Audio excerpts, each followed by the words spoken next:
बहिनी कहाँबाट आयो तिमीहरू? हामीहरू व्रत थियो मन्दिरबाट।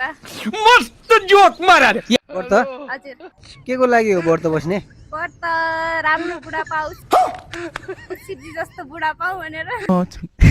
शिवजी जस्तो भन्नाले के भाङ धतुरो खाने? नै नै एकदम लोयल ह्यान्डसम। ह्यान्डसम भन्नाले कस्तो गोरो गोरो? नै नै कालो भए पनि चल्छ, नै नै कालो भए पनि चल्छ। प्यारी समझ गई।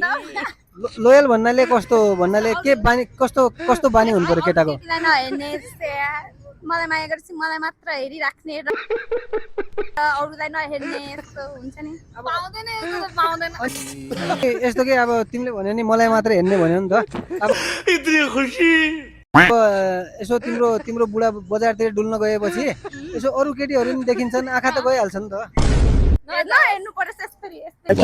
वाह दिदी। त्यस्तो त केटा त कहाँ मिल्छ र? अनि यताउता जाँदाखेरि त केटा चाहिँ बिहे गर्ने वाला हो र तुरुन्तै? नै नै होइन अहिले होइन 5-6 वर्ष।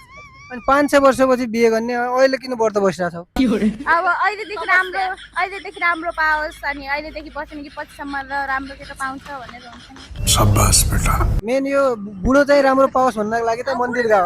बुढो चाहिँ राम्रो पाउनको लागि मन्दिर जानु पर्यो, व्रत बस्नु पर्यो, पूजापाठ गर्नु पर्यो। बहुत बढिया। अनि के जाँड रक्सी खाने बुढो मन पर्छ कि नै? नै नै त्यस्तो चाहिएन, त्यसको लागि त व्रत बसिरहेको छु त। के नखाने हो? सिम्पल हुनु पर्यो। सिम्पल हुनु पर्यो, एकदम राम्रो जेन्टलम्यान अनि अनि लोयल। लोयल। अनि केटाको होइन कि तिमीले बिहा गर्ने केटाको चाहिँ तलब म्याक्सिमम कति हुनु पर्यो? जति भयो भने तर हाम्रो जति भयो नि हुन्छ भन्यो नि। अब भन्दाखेरि त तिमीहरू लेडिज मान्छे होइन, नुनसँग रोटी खाउँला, झुपडीमा बसौँला भनेर कुरा गर्छौ। पछि बिहा भइसकेपछि बुढाले पैसा कमाएन भनेपछि अनि बुढालाई छोडिदिने त्यस्तो गर्छ होइन? त्यस्तो किन हुन्छ जस्तो हामी गर्दैनौँ। अनि कति कति कति पैसा हुनु पर्यो अनुमानित भन नि त? यति मेरो हिसाबले त मिनिमम हाम्रो पेट पाल्नलाई लगभग 25,000-30,000 इनफ हो। 30,000 सम्म।